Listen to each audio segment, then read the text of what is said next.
Welcome to Health Oddity, the show that strips away the jargon and hype surrounding all things health and fitness to help you live a long, strong and energetic life. Lining up at the bar this week, here's Peter Lant, Paul Bassett and James St. Pierre.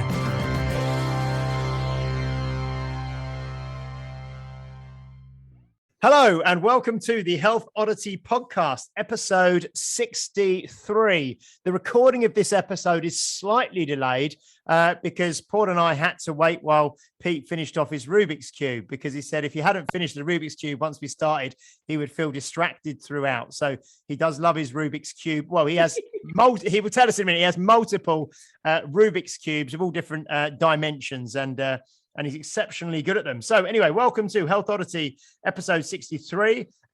This is a kind of a review and reflect and recap episode, well, first of all, before I go into that, I'll introduce you to the usual hosts of Health Oddity. Mr. Peter Lamb, what have you been up to? What have I been up to? Yeah, I thought I'd throw in a curveball. Do you know what? Full disclosure, I've been tired. We were just talking about this, weren't we? I've been tired. Usually, on this thing, it's all like, yeah, everything's great. Way, woo, brilliant. No, I've been really tired, and I don't know why. But that's cool. Happens to us all. I think it's the time of year. But, okay, we can maybe discuss that as one of the notes I've actually made for today that I maybe wanted to touch on was sleep, because I've been talking to a lot of people about sleep recently, and that's quite. I've been sleeping all right. I'm just I just seem to need more. But that's. Fair enough. That's the way it goes, isn't it? Mr. Paul Bassett, are you tired? I'm always tired to the point where I don't know what it's like to be anything else. No, I am actually today, but I was okay the rest of the week. So you just got me on a bad day, and it's kind of lucky that I wasn't the one doing the Rubik's Cube, because the episode would never have begun. I mean, I've got a full one, and I've already sent distressed messages to Peter, having looked like a fool in front of my 5-year-old at the time, that I couldn't even do anything. And I couldn't even follow the instructions of an instructional video.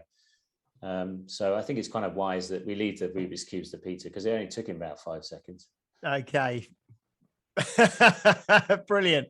So as I was saying, this is a review, reflect, and a bit of a kind of a discussion episode, which Peter, Paul and myself had originally, we had a few suggestions actually from listeners to say it'd be really nice to have some episodes where you just kind of discuss what you've taken from podcasts. And we were originally planning to do this probably about once every month, so once every 4 or 5 weeks. And we just realized actually that we've had 10 episodes packed with guests since the last time we had a chat, just the three of us. So what I thought I'd do to start the session is just to go through the list of the fantastic guests that we've had on over the last episodes, just to kind of to re-spark our memories and yours as the listener. And then we're going to have a little discussion around some of the big things we've taken away from the last 10 episodes and what's been going on with us and our clients over the last few weeks.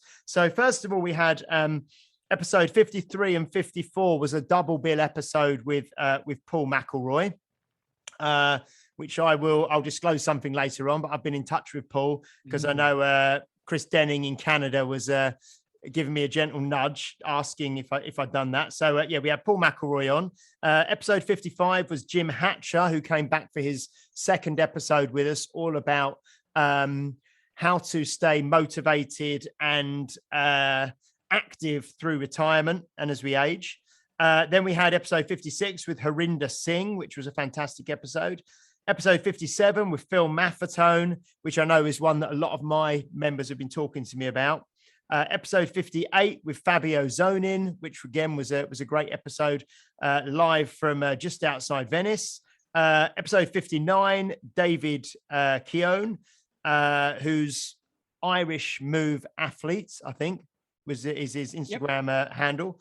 Episode 60 with Billy. Episode 61, episode 60, I wasn't actually on. So I've not actually, well, I probably will have heard it by the time this goes live, but while we're recording this, I haven't actually heard that one yet. So we can discuss that. Episode 61 with Keegan Smith, the ATG mentor. Episode 62 was our second visit with Rick Brown, Mr. Maceman. and this is episode 63. So loads of stuff been going on in the last kind of 2.5 months. Any initial kind of thoughts to kick us off, Pete, in terms of the general themes and directions of the guests, and what's been going on through your mind, or any particular episodes that you'd like to pick up on? Well, number one is what a good position to be in, because when we started this, whenever it was, we recorded the first episode in August last year, didn't we? 2020. And then we were like, right, we should, and then what we'll try and do is get a few guests on. And like, we haven't done one just the three of us for ages, because we've had guests coming out of our ears. It's great. And that is testament to the fact that pretty much everyone who we get in touch with is, certainly everyone who's got back to us have pretty much said yes. I think there's been one person who said I'm too busy, which was fair enough because they had a young kid and stuff like that. But yeah, so thank you to the guests basically. But yeah, I mean, I don't know. I suppose we should go to the start of it, which was the Paul McElroy, and like I think you said it, that might have gone over a few people's heads because it was quite technical. The 2 episodes that he did, but for me, it actually simplified everything, which is weird because it sounds complicated, but it's one of those things, isn't it? You start out on a journey and everything seems complicated, but when you actually start to learn about stuff, delve into it, you get more and more knowledge, and then you realize you know less. The more you know, the less you know, and all of that, and then you realize how deep these things go. And then you realize, once you get to a certain point, that actually you always go back to the basics and just keep cycling through. And that's how my learning's always worked. Not always, but that's how it works now. I kind of cycle through, and then I'll go back to stuff and go read books again and all of that. And you get to read stuff and learn stuff from a new perspective. And that's how Paul does his programming, I know, because he does my programming for me, and it's strength cycling. So you start easy, over the weeks it gets harder and harder and harder. Not too hard, but it gets to a point where you're like, right. I think that's why I'm so tired now, actually, because I'm at a point where I've been like, right, I've been getting heavy. So now it's all dialed back, and it's like, right, we'll start again, but we'll start from further ahead than where we started last time and cycle through it again. So I think that was a big thing to pick up from about things, certainly for our listeners from those episodes. If it was a bit too technical, is the idea for me is things seem like they're always going to be quite hard, but they're not as hard as you think. It's hard in the beginning, but then actually the more you start to learn, the more you know, the more you realize that actually it's just about the basics and just going over the basics again and again and again. And then the cool stuff you get to be able to do when you do get the knowledge of the strength and all that, and you can start to dazzle people with your knowledge, wit, whatever it is, your magic tricks, your juggling, whatever it is you're learning. All of that is like the stuff people want to learn in the very beginning, straight off. But it all comes. You've just got to keep doing it and keep going. Yeah, I mean, I think I got some feedback from a couple of members who are listeners. The Paul one, and I think I think one thing that I got from that from us doing the podcast going forwards is, I think what has thrown certain people with certain podcasts we've done is when guests or we start using acronyms and things for things that there's a certain assumed knowledge. And I think I'm going to be very conscious of that going forwards. That a few of someone said to me, oh, he was talking about RPE, and I was trying to work out what RPE was. And RPE, for the listeners, is the rate of perceived exertion. But so I think that's one thing that when we started the podcast, one of the main things was to kind of bust through the jargon and that sort of thing. So I think what I'm going to try and do, from feedback going forward, is if we have a guest who uses an acronym, I'll stop them and ask them to just explain what the acronym is, just for the listeners, because that's something that, and it's easy when you've got, the three of us who are all trainers talking to another trainer about stuff, and you use an acronym that we use daily almost. but to someone who is not within this industry, it's something that might throw them and they might not know what's going on. So I think that's something I'm going to be really conscious of. But no, I think yeah, I loved the episodes with Paul. I thought he was great. What do you think, Paul?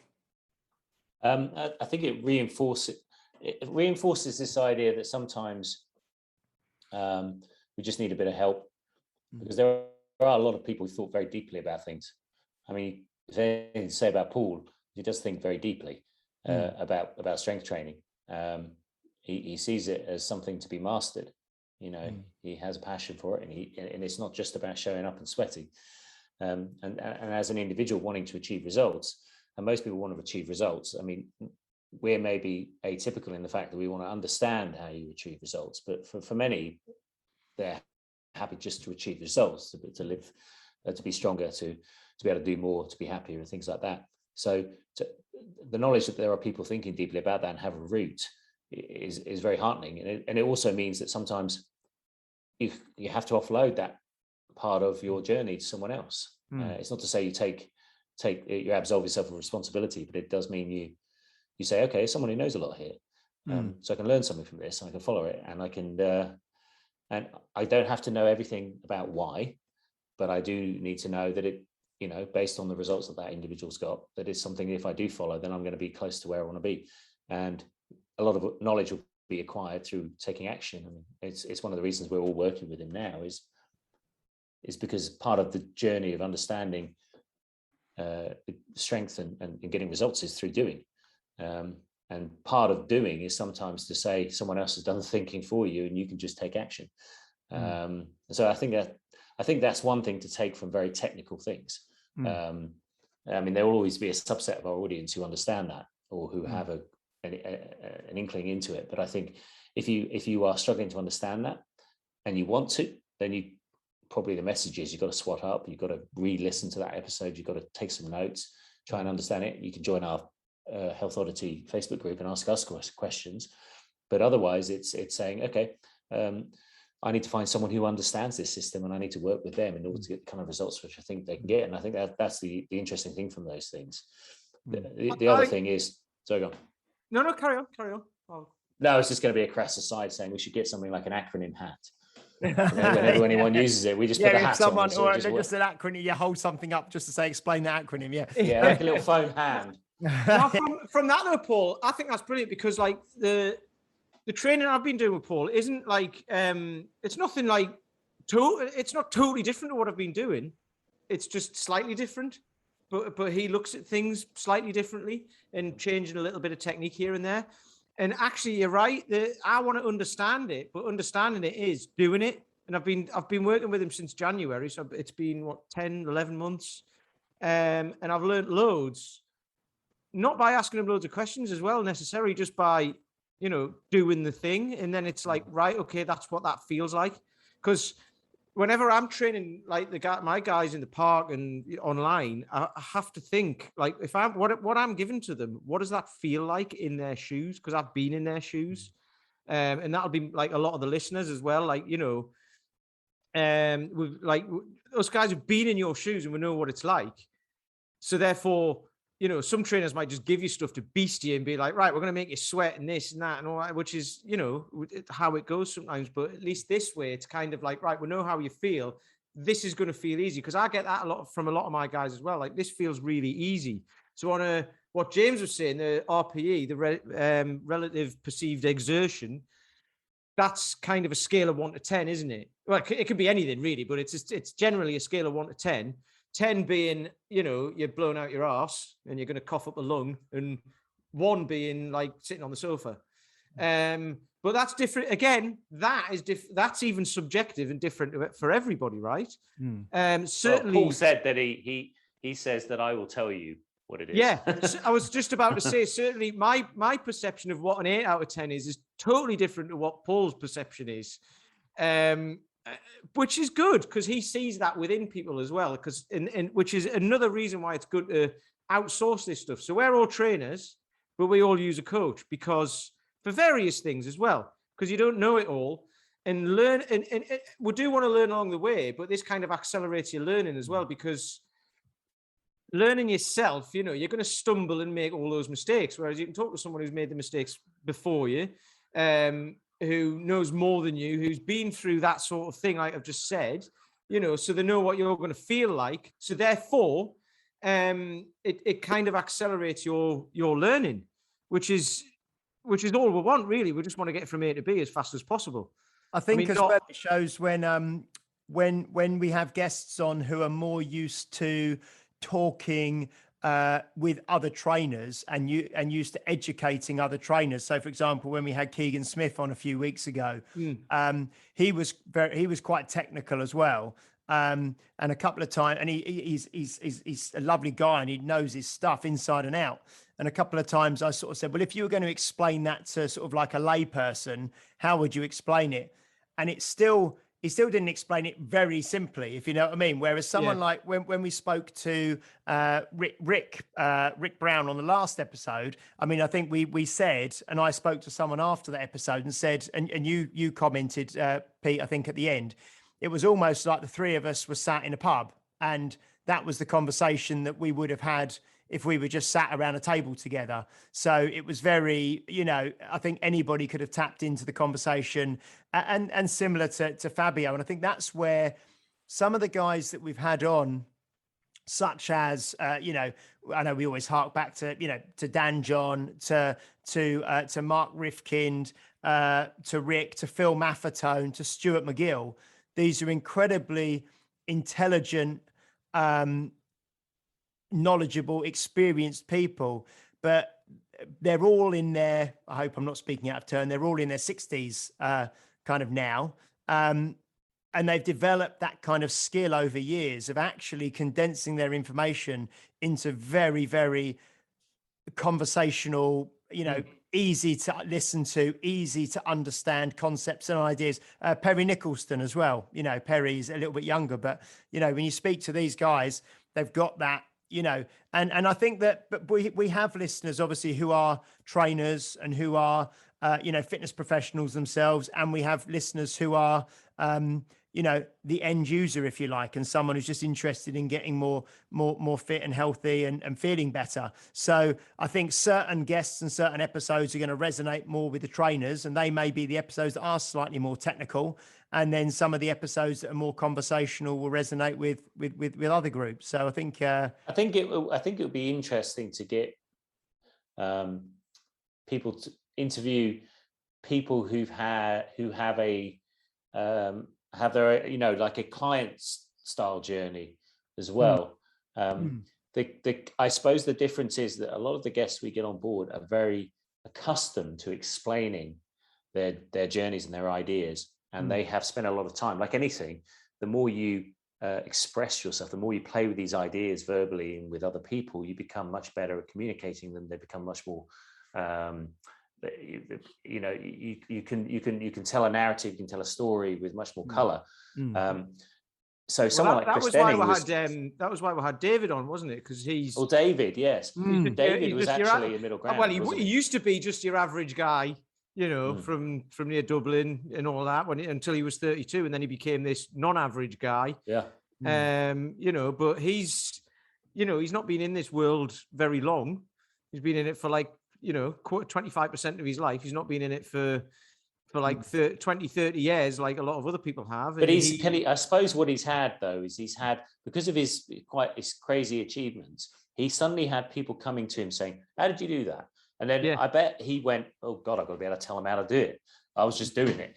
Yeah. And a lot of our clients who've achieved a lot of success, you ask them how they've done it, and they're like, "I just did a bit of this, a bit of that," and and then you could get them on the podcast, and it would probably be quite a short podcast because they're not used to expressing it. I think that's the thing with like David Keown, like you said, and with say Chris Denning as well, who's two guys who are both in their 40s, I believe.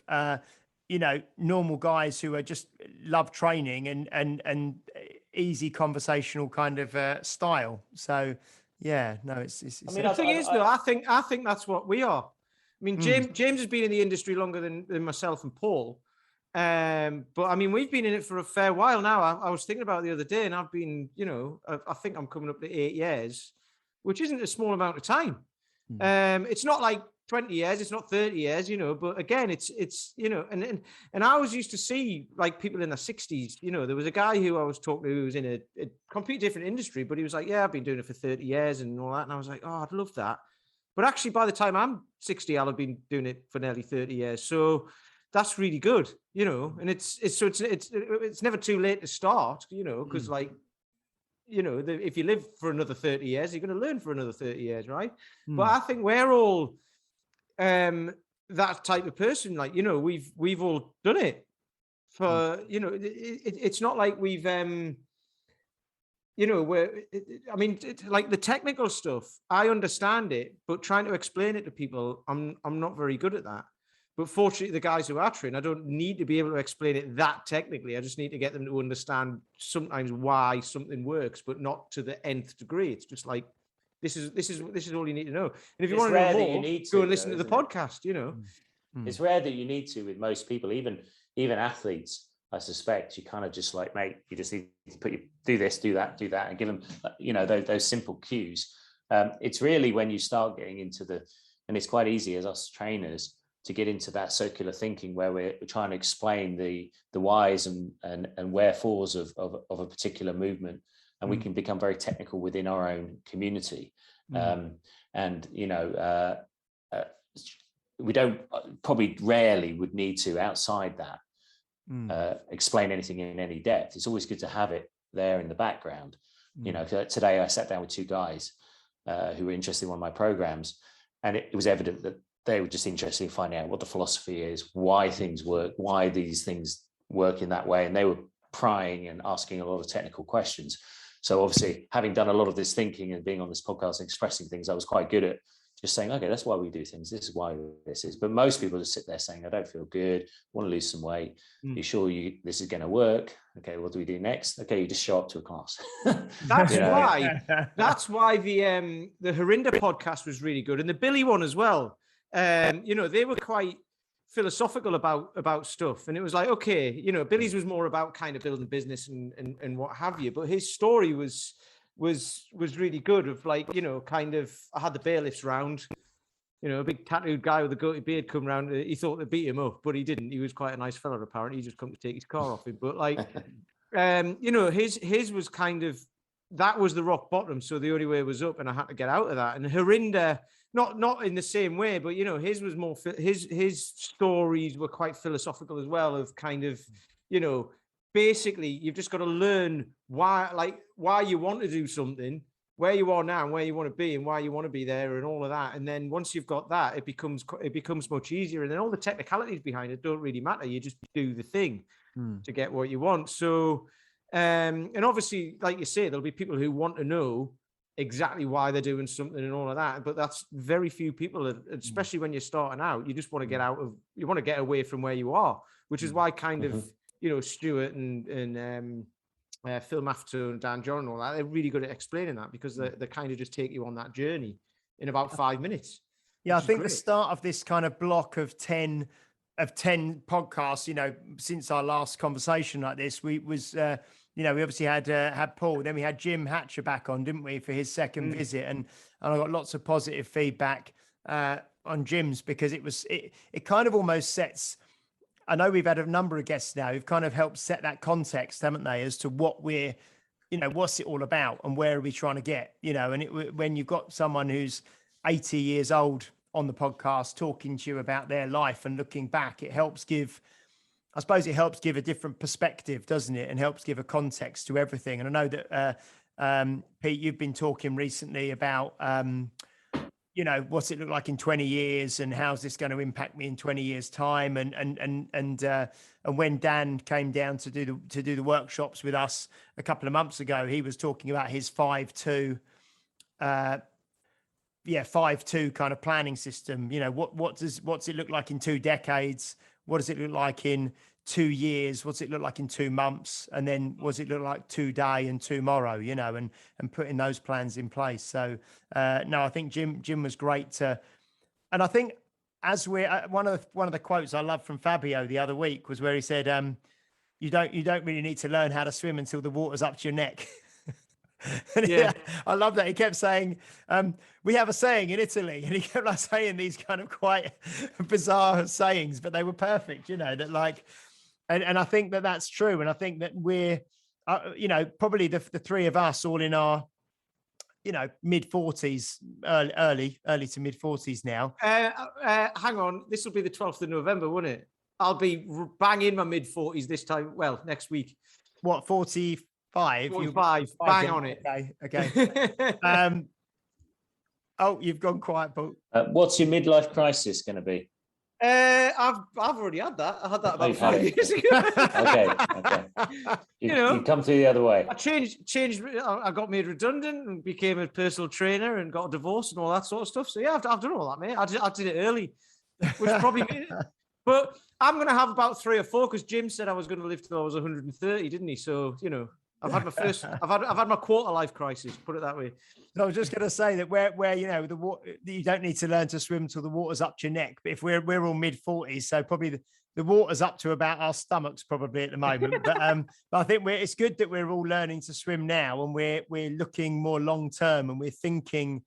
I certainly am, and I know you guys are as well, about what do I actually need to be better, to be stronger, to move well, to eat better, to sleep well, to just look after my life, and so that in 10 or 20 years time, I'm still feeling fit and strong and healthy and can do what I want to do. So totally.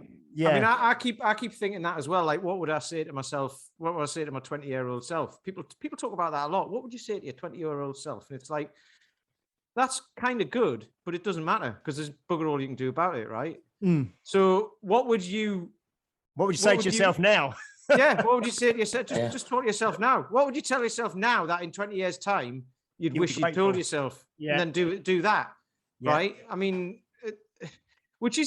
I think that's easy to do because I do that all the time. I was at a Grayson Perry thing the other day, and he was talking about like how often do you think about dying? He was polling the audience. It was quite good actually. It was an interactive show, and he was polling the audience. He said, "How often do you think about dying?" And I'd said every day.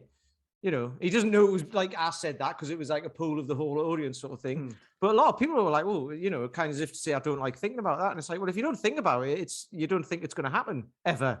So, if you think about it every day, then you think of a reason to live that day, and then you get things done, don't you? So it's kind of like, look, that's the whole thing of looking forward 20 years. It's, what do you want your life to look like? Do you want to be incapacitated and not being able to do anything? Or do you want to be like Jim? We'll go into one of the more recent guests we had, Keegan, the ATG mentor who does a lot of the work with the knees over toes guy.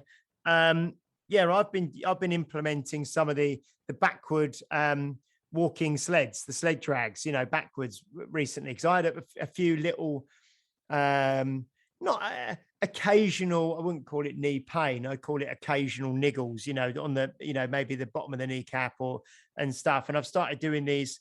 I've done a few things recently with my own training just to bring it kind of back to training from the guests. The reverse hyper I've been using quite a lot for my back. My back feels good and strong.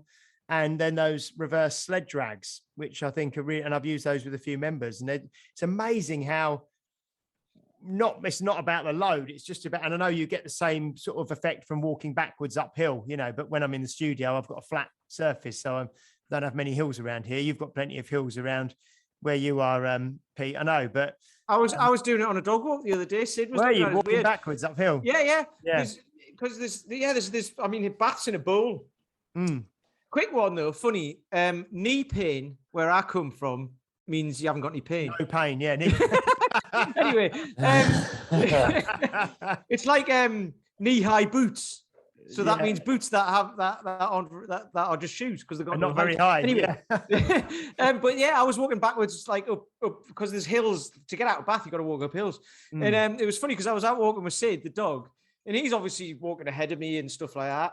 So we got through this gate and I turned backwards, so he went in front of me. But then I started walking that way backwards, and he's like looking at me like, "Hang on, where do I want to be? Do I go be behind you, which is now in front of you, or do and he didn't know what to do. He thought it was weird, so that was quite interesting. Yeah, Did you lose your authority? Yeah.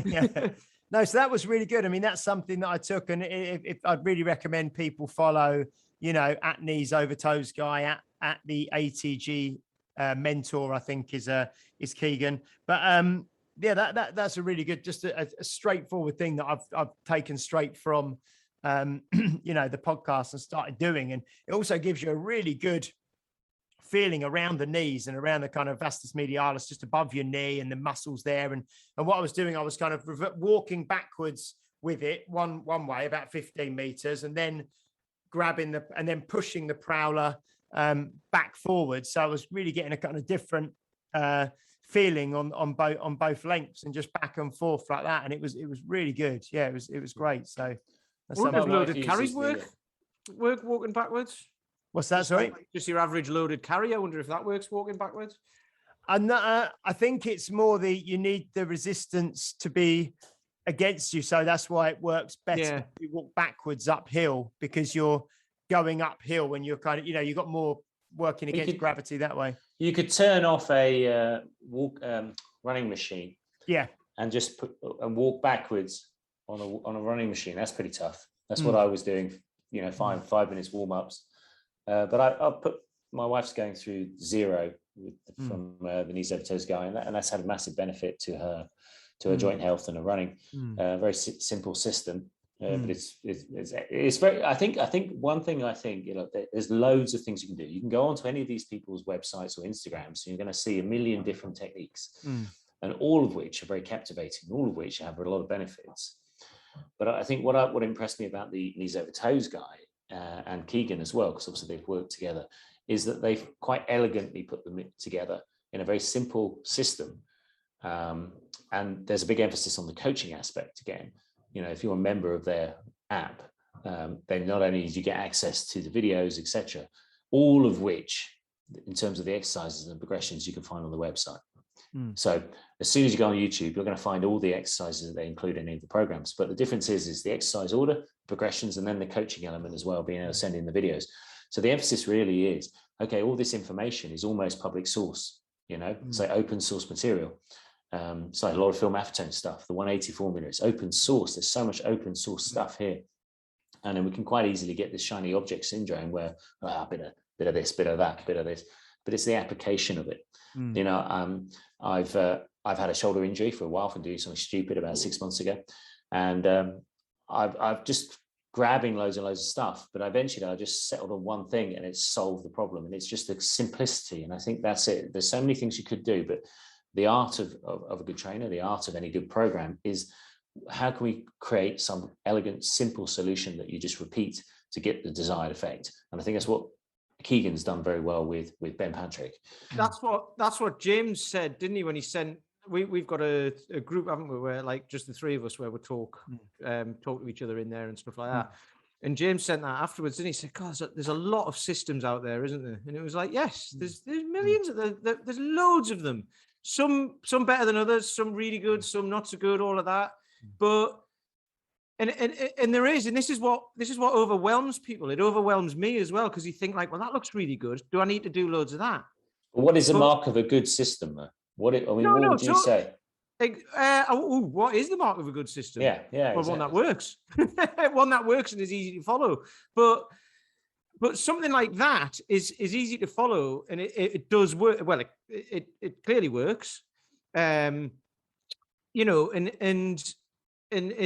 can get it out to a lot of people at relatively cheaply, because people don't want to pay loads and what have you, which is kind of fair enough. But it's easy to follow, and if you actually do it, it works for you. I mean, I don't know, because I haven't done it, but you need to. Well, no, exactly. That's why, because I don't need to, because I haven't got sore knees. I mean, it does build a higher level of athleticism. So it's not just for people with knee pain. But what I was saying was there are all these systems out there, and people get overwhelmed. But you don't need to use them all. You need to use the one that works for you, and that might involve trying a couple here and a couple there, like the original strength system that we're spoke to Tim Anderson about, which I do use occasionally, but I don't use it all the time. You know, but it's I just with these things, I've got like 5 or 6 of them that I dip in and out of as and when I need them to supplement the training that I do with Paul, who gives me my main program. So if I try to do them all, I haven't got time to do them all, you know, which is where most people are at. That's the one thing I've had a bit of a breakthrough myself. I've had, like back in April, I was doing a 10 reps on a military press. I compressed the rest period. I was tired. I was just not paying attention. And I felt a historic kind of weakness in my shoulder. It just went ping. And I went from being able to press quite heavy on each arm to struggling to press 4 kilos with my left arm. And I couldn't hold it out to the side, etc. And it started to fade or whatever, but I still couldn't press. And I've been given a billion. I mean, ask anyone and they've got a solution for your shoulders. Yeah. And it's just like, okay, I've got to do a bit of this. And in the end, I was doing band work, I was doing stick work, I was doing this, that, and the FRC. And I was looking at my warm up to just get ready to pressing a 12 kilo kettlebell. And it was just like half a session, you know. And in the end, I just thought, well, what can I do that's so easy? What can I do lying on my back? What can I do while kids are running around and I'm just watching TV, or I can do it in between like the dinner and bath time or something like that for the kids. And I literally just lie on my back and do internal, external rotation with a light dumbbell set of 10 to 20 reps. And in 3 weeks, I've got no problem at all. I'm back to pressing almost what I was doing before. And I feel so smug that what I love about it is simplicity. But it's taken me so long to find the most simple solution to that problem. I don't know, maybe I could have worked with the trainer who would have just gone, that's the one thing you needed to do. But like you say, there are so many things here. And it's so easy to just kind of get overwhelmed by this sheer amount of things you have to do, because you could, like you say, Peter, you're doing the Paul's program for you, but then there's all this supplementary work that you've got to, that's going to allow you to be a higher performing version of yourself with those specific exercises. But then it's like, well, what do I do? Where's the best bang for my buck? How do I borrow from that system? Should I just take partial part of that system, or should I do it all? Do I have to, will it only work when I have the complete picture, or can I just take walking backwards, for example? Or should I be doing the tibialis? Should I be doing the calf? Should I be doing the knees over toes, the calf raise, and the ATG split squat, and this and that and the other?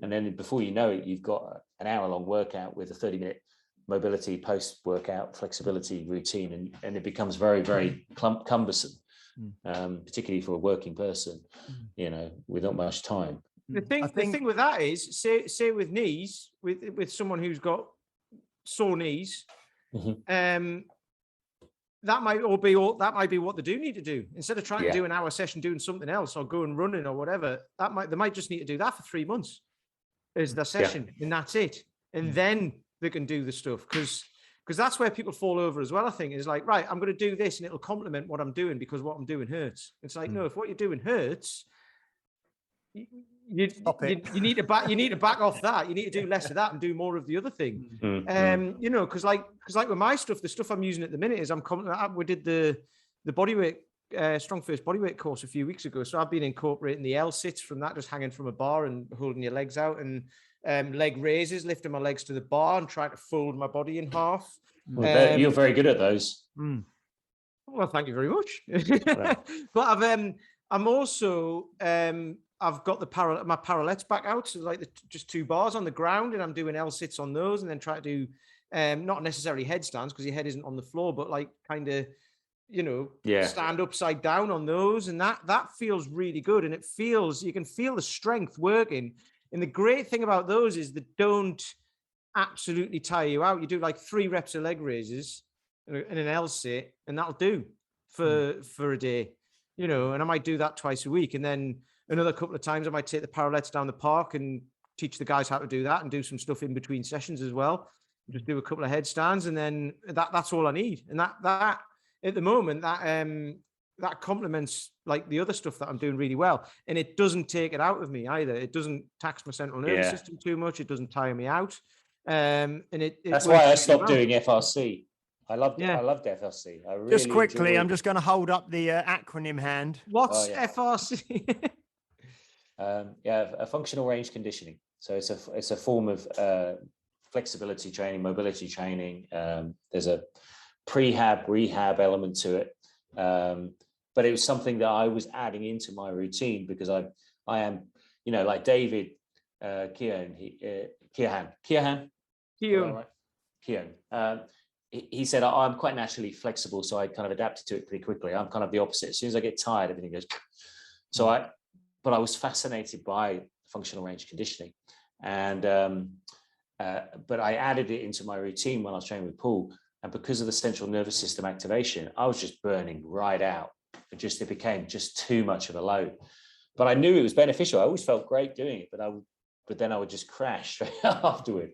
And I just literally took something else, plonked it on top of what I was already doing. Before I knew it, everything collapsed underneath it. I was less effective with the training I was doing with Paul, and the functional range conditioning I was doing was also very substandard because of the back of that. So this is where we'll talk about when you talk about the central nervous system and what have you, for listeners who, you know what the central nervous system is, but it might, what people might not understand is that if you tax it too much, it's gonna start to hold you back, and like with Paul's training, that's what he talks about, isn't it? Like you've got to ask the central nervous system, you've got to keep having a conversation with it and asking it, can you do this for me? Can you do this for me? Will you allow me to do this?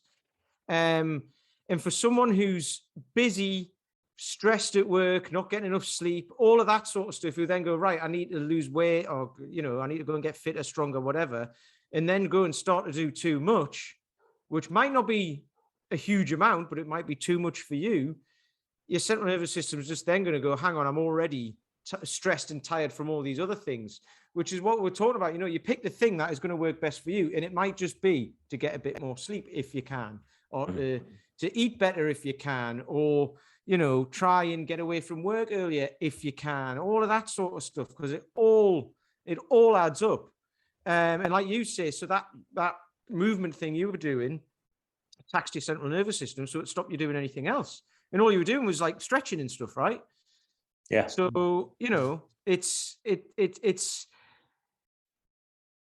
it always astounds me how important that is, and how very little people give to it, because they just go, oh, it's just because I'm tired. Like I'm tired at the moment, like I said earlier, and I have probably taxed my central nervous system too much, but without really considering it. So I'm starting to consider it more now, and try and get more rest and what have you, because it doesn't make you feel very good. So if you're trying to add stuff into an already taxed central nervous system, it's not going to end well. You've got to try and take things away first. I was going to say, I think bringing it back to something that Paul mentioned earlier, that people nowadays, I think they don't pay for information anymore, do they? Because every bit of information that you could want in the world, you can get for free online, and like you said, even all the knees over toes stuff, or all the the FRC stuff that you mentioned, you could probably find it all over YouTube and things, or original strength, or animal flow, or Olympic lifting, anything like that. So I think what people pay for now is they pay for kind of application, and then help with implementation, and they actually want someone to strip away all the stuff that's not needed. And like Dan always says, when we speak to him, it's more about the stuff you take away than the stuff that you add, and you keep adding stuff. So I like, when I was getting ready for the SFG recently, and previous to that, the SFB, but when I was getting ready for the SFG, it really kind of focused my mind on, right, I've got a deadline, I've got a date, and I need to be able to do these things. And it just focuses you, and you kind of strip away all the stuff that doesn't help you towards that goal. And that's why I think people, we do speak about it a lot on this website, where people can become quite dogmatic, or quite institutionalized within, you might have someone who is, well, I do calisthenics, or I do kettlebells, or I do Olympic lifting, or I only follow the strong first principles, or I only follow the knees over toes guy system, or whatever, because I think it then allows you to shut out a lot of the noise that's around you, and it allows you just to focus and probably be a bit more effective in your time. It's interesting though, but I think it goes back to the stuff that we've been speaking about for the last 63 episodes, which is, if you've got your why, you know what your goal is, then it helps you shut out the stuff that's not necessary for your goal, doesn't it? Absolutely. Yeah. The thing I love, and I've done this in the past, I've done all of this stuff in the past and been dogmatic about stuff and all that. But I've done the thing of the way I see it is you focus on one thing, like you've just said, forget everything else and focus on that thing. And then you can do that for like 6 months or something. And then you can go, right, I've done that. I'll focus. And if you can carry on with it if you want, or you can go, right, I'll focus on something else and I'll focus on something else. And then what you start to do is start to see that you can take this bit out of here and this bit from over here and this bit out of here. And you actually become, this, I don't know, you become to be able to be like water, as Bruce Lee would say, I suppose. Yeah. I don't know if that's right, but you know what I mean. Sometimes. But what I was going to say, I've just forgotten what I was going to say. I've just actually forgotten. Anyway, it doesn't matter. It'll come back to you. Carry on, Paul. Oh, I've forgotten what I was going to say. No. Sometimes, unless you put enough time in, you never get to the level of results in which something else is necessary. So for example, unless you get to a certain level in a particular sport, you'll never quite find out what you need in order to take you to the next level, because other things won't, because what you know is when you start loading yourself and you start increasing the amount of intensity of any of your training to the point where you're pushing yourself hard, you're doing a lot of volume, you're using very heavy weights, you'll start noticing other areas that you need to work on in order to elevate you even further. But most people never put enough time in order to get to a certain level to necessitate another approach. The other approach just becomes, I'm bored of this one, I need a bit more entertainment, I fancy trying a bit of this, and that has its value if that keeps you progressing and if you don't have bigger goals. But most of the time you just got to put a lot of work into those basic exercises. It'll take you to a very high level, and then eventually that high level will require another level of mobility or another level of technique, and that's where you have to pull in changes in your plan, changes in your approach, changes in your recovery, changes in your diet. But unless you've achieved that, sometimes you just got to keep it simple. Absolutely. And that's where a lot of people never get to that stage, because injury or tiredness or burnout will get them first before they even get to that level to then need to know what you need next. They don't even get there because they just go, right, I was aiming for that, but you couldn't even get to that level. So that's one of those things, isn't it? Just remember what I was going to say as well. And like I said, I'm guilty of this, is like what you will get if you watch all of the people on Instagram and YouTube and all of that information that is out there is, I've got the world's best stretch, I've got the world's best this, I've got this, I've got this. Just do this one thing every day and it'll help with the thing it's going to help with. And then the next thing is, but if you've got this as well, you need to do this one thing. And then you end up stacked up with all of these things that you've got to do every day, and there aren't enough hours in the day to do all of these things, plus all the other things that you need to do, like eat and sleep and work and all of that. So that's another one of those things about like all these systems out there and everything, all this stuff that overwhelms you, is like, pick the one that works for you. You can, by all means, try them out, because that's how you find the one that works for you. As soon as you find one that works, don't be like, 2 weeks down the line, well, I've done that and it's kind of worked, so now I can go on and do something else. It's like, no, follow the program, finish it, and see what happens. What about you, James? James, you're going to be embarking on a journey in your own training. What do you think you need in place? Because it's going to require a bit of focus. It's going to require time. I mean, well, what I was going to say, just relating to something we've spoke about numerous times before, which kind of is apt for this conversation at this point as well, is it's very similar to the jumping on a different diet every 3 or 4 weeks. Starting a diet. And then that one didn't work, I'm trying this one now. Oh, that one didn't work, I'm trying this one now. Someone at work told me about this one, I'm trying this one now. And unless you actually, we've spoke about this numerous times before, commit a certain amount of time to really find out what you're going to learn from it, you'll just be jumping around from thing to thing. But in answer to Paul's question, I'm going to chase up our friend Paul in a little bit, actually, and just give him a little nudge. But yeah, I I don't really know how it's going to work in terms of if he's going to ask me how many days per week I can commit to, and then he'll program around that or whatever. But I'm already training regularly, and I'm already at a good level of strength for me. But I kind of was very honest and open with him and told him where I think I need to improve and what the goals are. So, yeah, it's going to be kind of exciting. I'm looking forward to it. So am I, actually. There's a nervous laugh.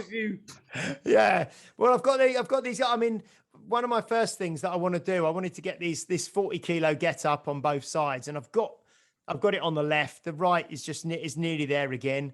I want to do all the SFG standards and the snatch test with the 28. And then I want to hit these standards that I've kind of sent over. And really, I think it's going to come down to two big exercises: getting stronger, the deadlift and the press, and then probably doing a lot more squatting than I'm doing. So, and I think you'll be doing a lot more of everything, mate. Yeah, but I think all of those things will stack up and improve everything. You know what I mean? When you improve your big compound strength, then everything else improves alongside it, doesn't it? You know, absolutely. It was funny because I spoke to Paul after the SFB, and I said, like, you know, I was at the SFB at the weekend, the bodyweight training course, and I was like, I could already do one-legged push-up anyway, but I was like, I did that, nailed it, no problem. And he was like, well, that's not surprising because you've done about 1 million diamond push-ups, you know, with your hands together doing a push-up. And he's like, that's kind of a regression of a one-arm push-up. So you've done, you know, you've been doing like 5 sets of 20 of those twice a week for 11 months. Yeah. So just to do one of the other ones. Yeah, you can. Yeah. So that's another thing that you've just mentioned there. Actually, the crossover. I was talking to somebody about this today, and the crossover from everything to everything else is huge. So people want to be able to do all of these different exercises, you know, which have all got various different names. Like you'll call something, I don't know, some sort of squat, and someone will go, "Oh, do you mean this?" And they'll have a different name for it, and you're like, "Yes, it's the same thing." You know, because there's a certain number of fundamental human movements. There's a different number depending on who you ask. There's 5, or there's 9, or there's 10, or there's 12, or however many. You know, but it's kind of, if you just hit all of those, the movements, then it'll carry over to like everything else. Everything starts to carry over. You do that and go walking, you know, you're laughing basically. No, definitely. I think that's a good place to kind of start to wrap up this episode. So no, it's been great just going back over, you know, some of the recent guests that we've had, and you mentioning the carryover there.